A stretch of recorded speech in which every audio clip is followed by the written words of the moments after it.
Namaste, friends. This is Elle with Sacred Union Tarot. Thank you for being here. I'm going to do the Spiritual Sapience for September the 9th, which is today.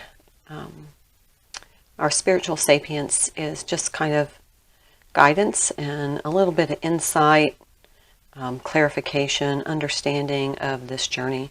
The sage is not lighting at all. I thank you for being here. Thank you for all your kind comments and watching the videos. Thank you for your subscriptions and all the things you do to support me on this channel. My goal is to just bring forth messages to help people that are have awakened to their spirituality and trying to find answers or guidance or a deeper understanding or be able to acknowledge and interpret the energies that they're experiencing, because it's just nice to know that there's somebody else out there that has experienced it, or that there is kind of guidance for you on this journey, because sometimes you feel that you're alone in this journey.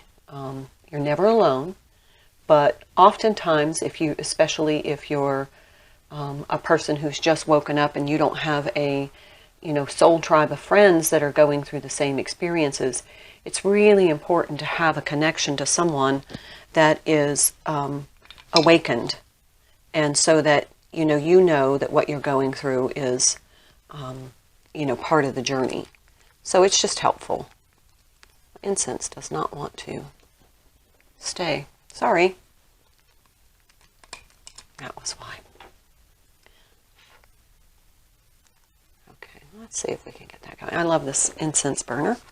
Okay, so our Spiritual Sapience, I use this Rumi Oracle deck, and I use the Lost Tarot of Nostradamus, which is an interesting deck. I use these decks exclusively now for our Spiritual Sapience readings, just because the guidance in them is so profound.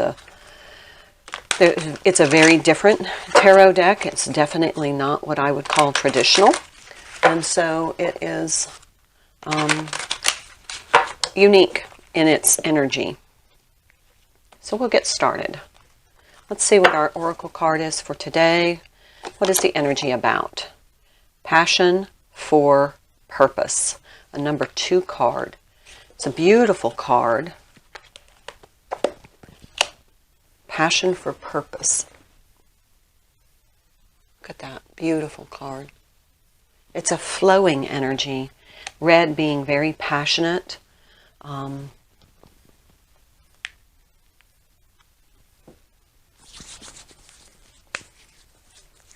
It's a peaceful. Although it's passionate, it's peaceful. It's not the word I'm looking for. It's not unfettered. It's passion that is directed into something positive.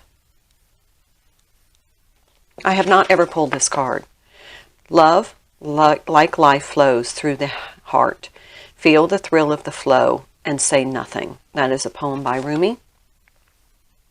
As we grow on the spiritual path, so too does our ability to serve life, to serve love, to honor humanity, and to offer a contribution that is unique to us, that could only flow in this particular way through the quality of our own soul light. Every light holds its own beauty, and every light has a particular task to fulfill on the divine path of life. To help us remember this, we were given an inbuilt reminder. That reminder is our passion. We may think that passion is not particularly practical. We may be fearful that with passion there are no guarantees of success, or we may even be throwing away our stable and secure life to pursue our passion. These are the fears of many modern society, yet they are misplaced. Life supports all beings based upon their true nature. So it is with humanity. Each one of us has something in our hearts that means something to us. Where we get into difficulty is not in bringing our genuine passions to life, for life supports this, but in learning to let go of attachment as to how this happens. But we must be brave, even in the sweetness of the journey back to the real self. We must dare to believe that we are not broken, that we are not inadequate, or better off to be like some other person or some other person's view of how they think we should be. We must be brave enough not to believe in the layers of guilt and shame. We must hold enough not to fear our passion. That passionate purpose may be at first barely recognizable amongst all the shoulds, cannots, and must-do of our lives. As we stay true to the path, however, that light will become unmistakably clear. Our passion will reveal itself to us as essential as our breath.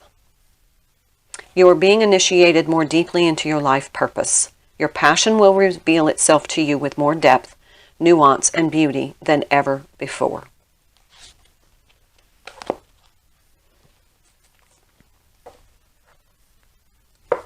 So, let's see. Let's expand on this. Something about our passion. The Emperor.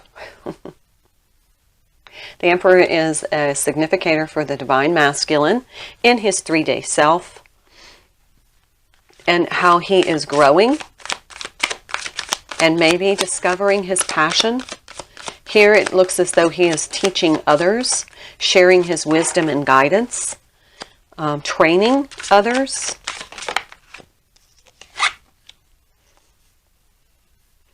This is the 12 of Pentacles. I'm sorry, 12. This is the Knight of Pentacles.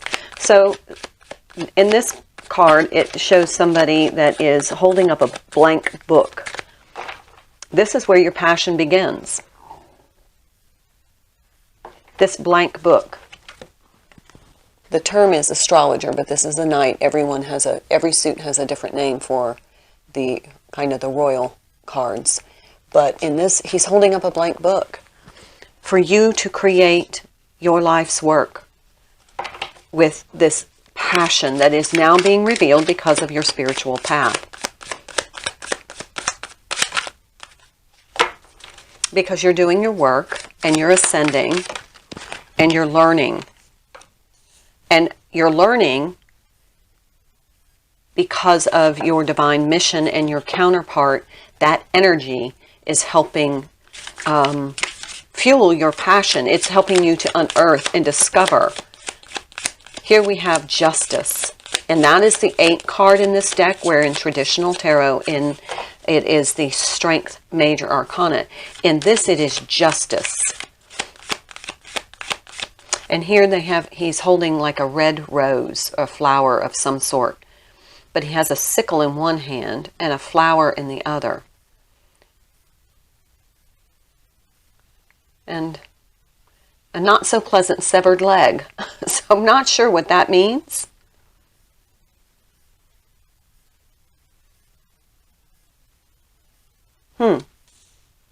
Interesting. But justice is usually balance. But in this, I'm hearing karma in this. And this is a postulant of swords, which is the Page of Swords, an 11 card. This is interesting. I was good up till here. The Page of Swords is information, new thoughts coming in, information coming in, messages coming in. Something small.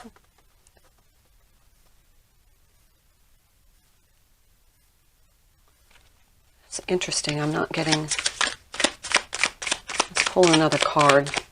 This next card will bring it all together.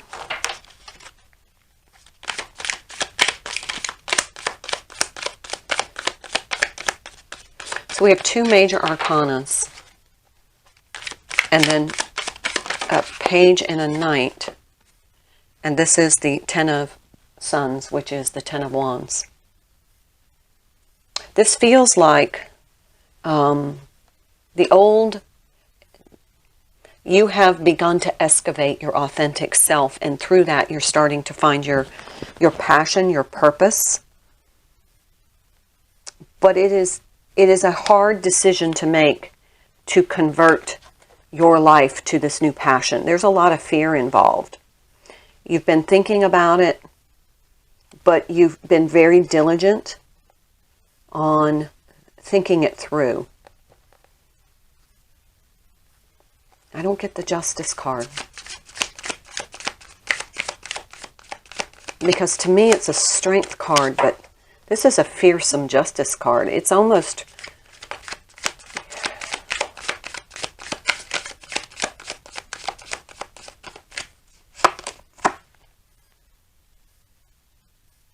This is the Seven of Wands. Here he's got the flower here. Yeah, defensive posture. You're defending, you're having to feel like you need to defend your decision to start to follow your passion.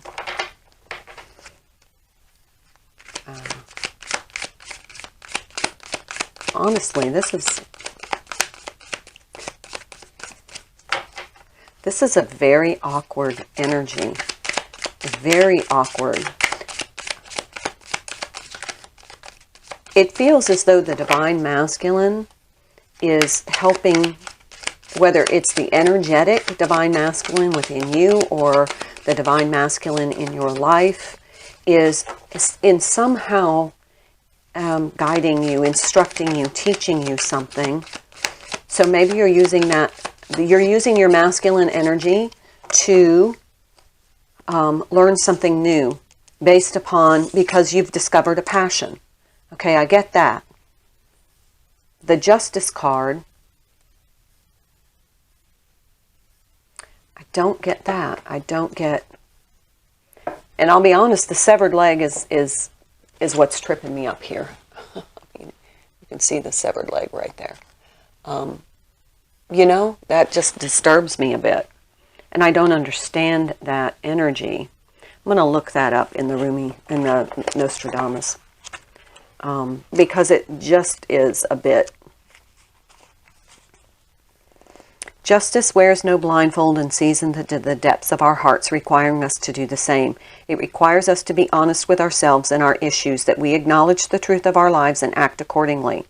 Only by following this precept is the truth allowed to emerge. In other words, if we live with a desire to see the truth in everything, then truth is what we will see. But if we live with a sense of bias, we will experience everything in this light and remain out of our balance. For this reason alone, this card is crucial to any reading. What it offers is a true statement about the issue at hand. It is, in effect, just an assessment of the situation to which we should pay the utmost attention.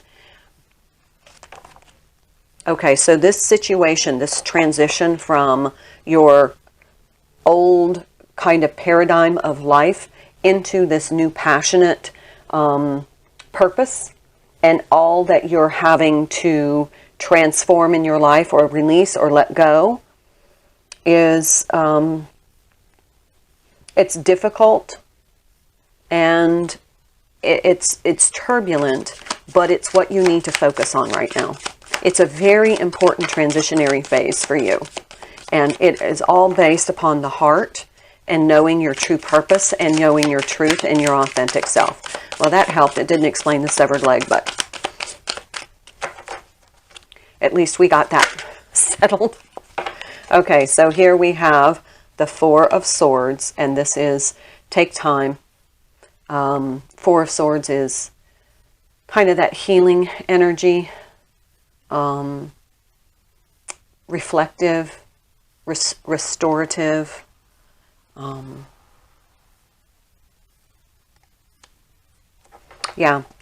When it gets intense, take time. Just take some time away and collect your thoughts, and then reignite your passionate compass. I don't know why I'm pulling another card, apparently. I wasn't even thinking. We'll see. Last card, because it's getting longer than what I normally do. Okay, so here we have the Knight of Wands, the 12 card, another Knight, and this is taking action. This is thinking through and planning out how you're going to make this happen, and this is definitely taking action. But don't be impulsive. Use this, see how these are balanced, these two Knights, the Knight of Pentacles and the Knight of wands, but it's time to make this transition. Namaste.